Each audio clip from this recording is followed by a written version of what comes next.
prochain. Ça va aller.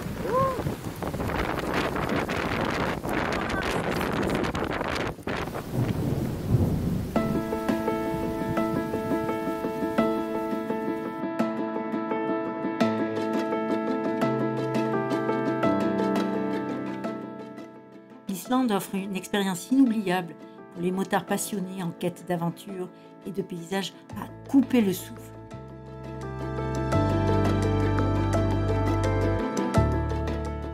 Traverser ces vallées verdoyantes offre la possibilité de se fondre dans la nature et d'apprécier la beauté de l'île façonnée par les éléments. Chaque route dévoile des panoramas grandioses, des montagnes imposantes, des glaciers étincelants, des champs de lave figés, en passant par des cascades vertigineuses ou des plages de sable noir, ou bordées de diamants bleus comme ici. Ces paysages magnifiques sont le reflet d'une terre vibrante, où les éléments peuvent se déchaîner à tout instant. Le ciel, la terre, la glace, mais surtout le vent. Alors reste bien jusqu'à la fin de la vidéo, car je vais te donner quelques conseils si tu pars en Islande et que tu es confronté à ce type d'éléments déchaînés.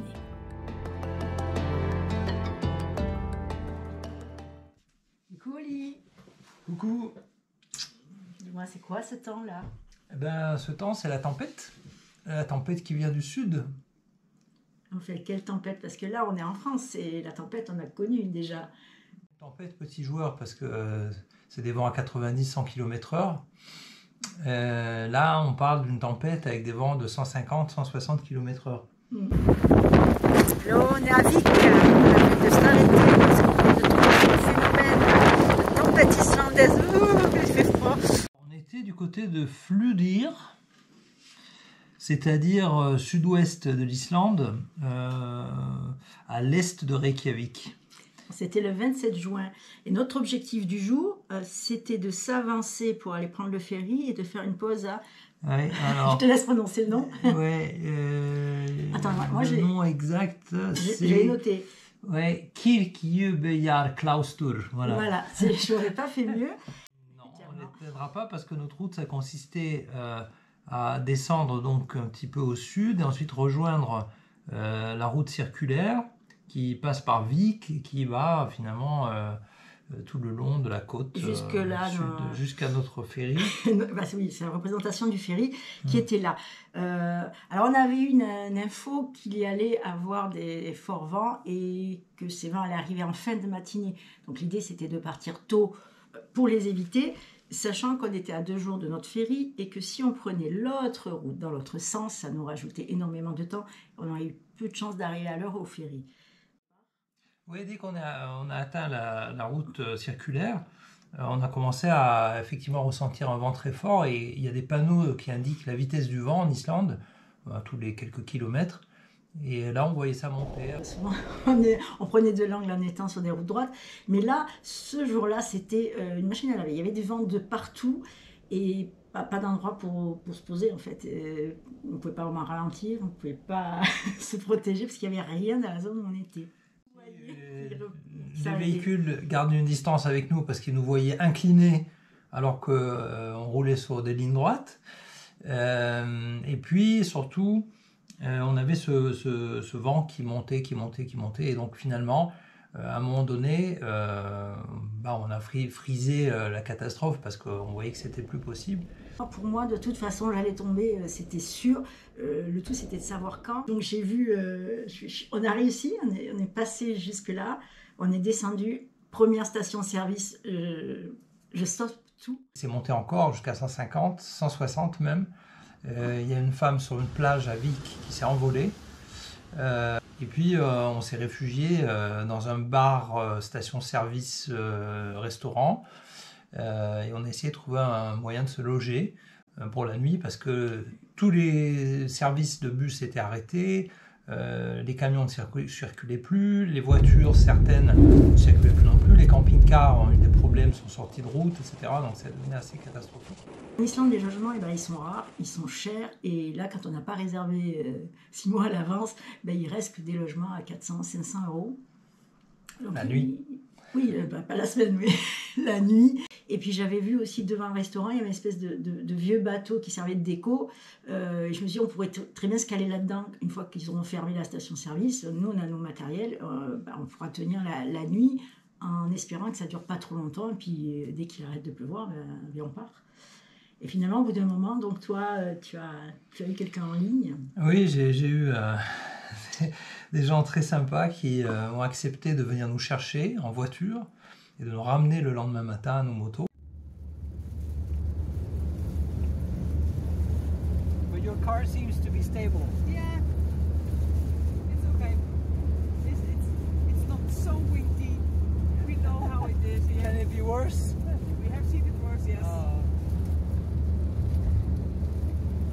Incredible. Especially this part here. Yep. It's very, very difficult on a motorcycle. Yes, it's The wind is whirling. Yeah.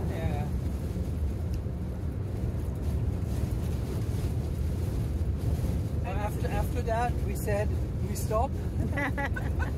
We go to the pub. It's like a blizzard. Yeah. On devait prendre notre ferry. Donc, si jamais la route avait été bloquée, comme on a entendu un Islandais nous le dire, à ce moment-là, on est obligé de refaire tout le tour de l'île par le nord, c'est-à-dire à peu près 2000 km. Ça n'aurait pas été possible avec nos Freewin. On n'a que 1 ou 2 bateaux dans la semaine qui partent. Il ne faut pas le rater, en plus ça coûte quand même très cher. Donc rater le bateau, c'est aussi repayer 1200 € par moto, je crois qu'on allait payer, donc très cher. Seulement voilà, c'est pas fini. Non. Pendant la nuit, moi je suis tombée malade. On a appelé notre assistance d'ailleurs. On a appelé l'assistance voyage qui nous a dit bah oui mais vous n'êtes pas malade vraiment. Moi j'étais malade mais voilà, j'avais vomi, je n'étais pas bien.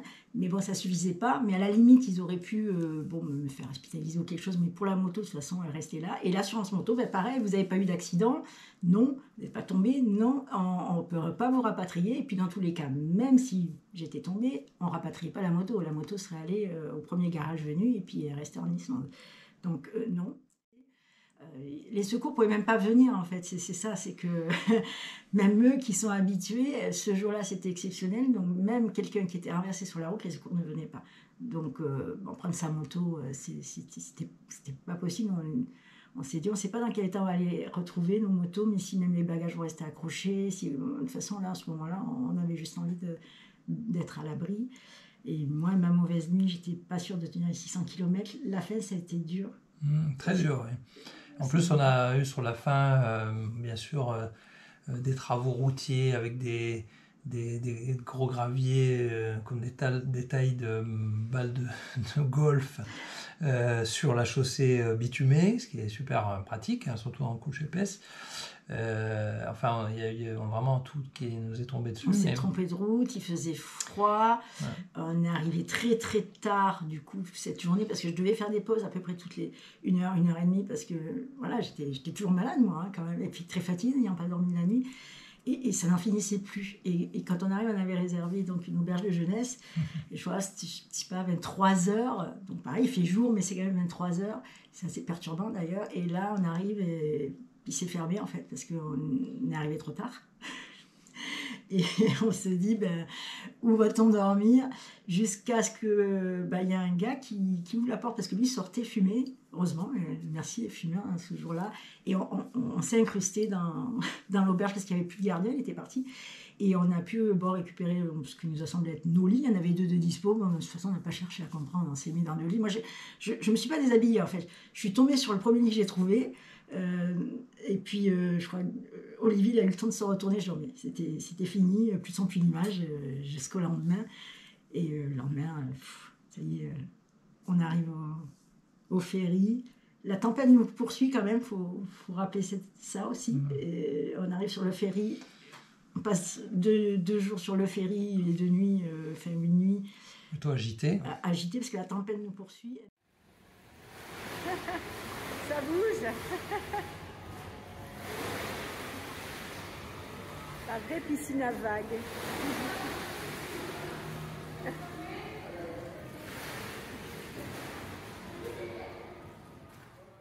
Elle nous poursuit à l'arrivée au Danemark.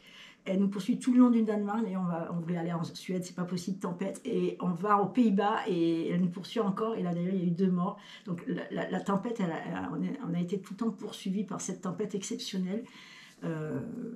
Bon, là, du coup, effectivement, on a réussi à s'en sortir. Mais oui, c'est, je crois, le pire moment que j'ai vécu en voyage.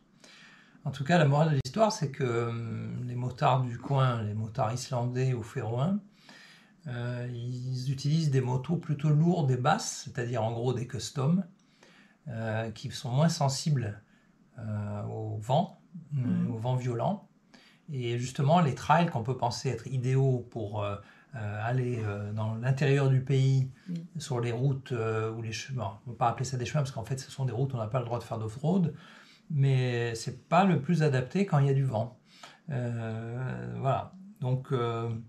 Les Islandais, ils ne comprennent pas qu'on fasse du trail, en fait, parce que pour eux, le trail, c'est une moto pour aller garder les moutons.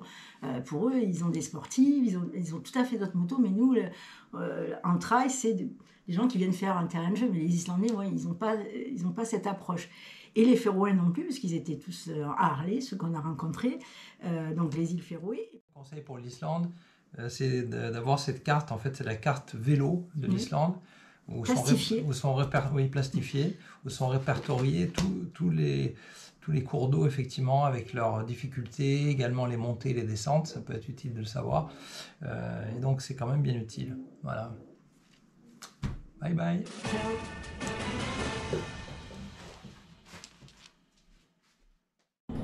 When you're driving in Iceland, wherever you turn your head, you have this such beautiful view, and you have these straight ways that you think you're just gonna take off with your airplane even if you are driving. Till it starts to rain and windy. Wind is the biggest problem in Iceland, so when you are driving in Iceland you should pay attention to these digital tables on the way.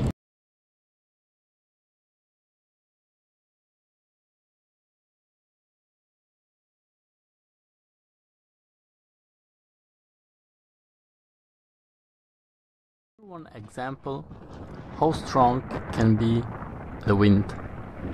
Like, you're gonna see a lot of waterfalls, but you're gonna see also some water ups. So the water doesn't fall down, but from the strong wind the waterfall goes up in the sky. Here another example with holding the door while outside is windy weather. The moment hold the door.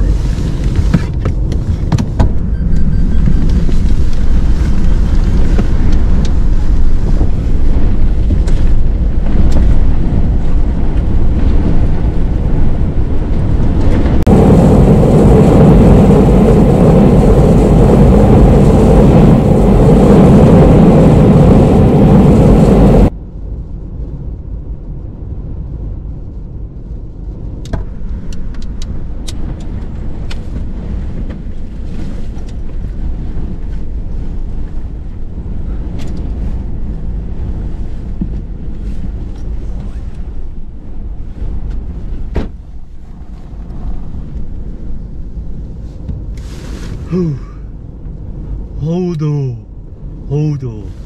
As you saw how strong is the wind, and then driving in this rainy weather where you almost can't see nothing in front of you, and if it's cold so it might be frozen, with just a little bit of wind you just can fly out of the road. That's why you will see also cars that they will just pull on the side of the road and wait till the wind is gone or it's not raining so heavy as before, at least to have some visibility so you can drive safe and slow. When I say slow, I want to mention that there is a reason why they just did 90 kilometers per hour and not faster.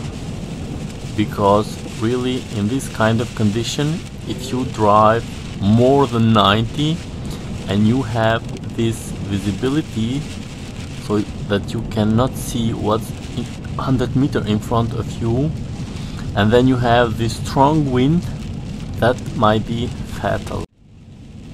Another example, how strong is really the wind and what can happen.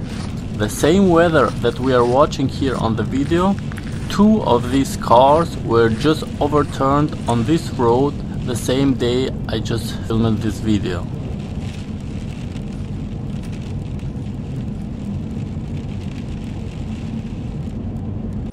Now let's hear another story, what happened to them while they were parked in the camping ground.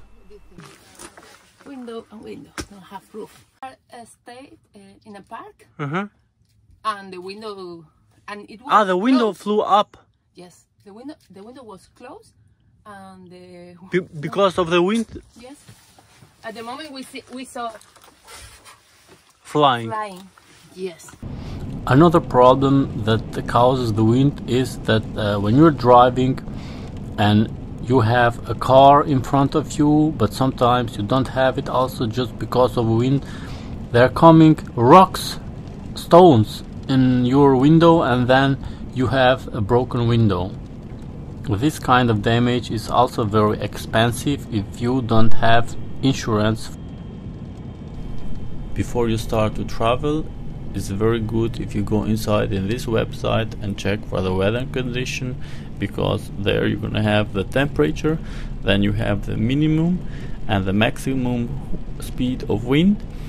Under that you have how many cars went inside in last hour, and after the slash you have how many cars went inside in the last 24 hours. So in case that something happens to you, you know if in this region is someone that it might come and help you or just pass near to you, so you can ask some help. Or in case if it's 0, it means you are alone on that region. Well, in the end you're gonna ask how bad it can be. It's so bad that there are days where the people of Iceland can't go to work, so they are afraid to stay home, and the schools get also closed just because of the wind.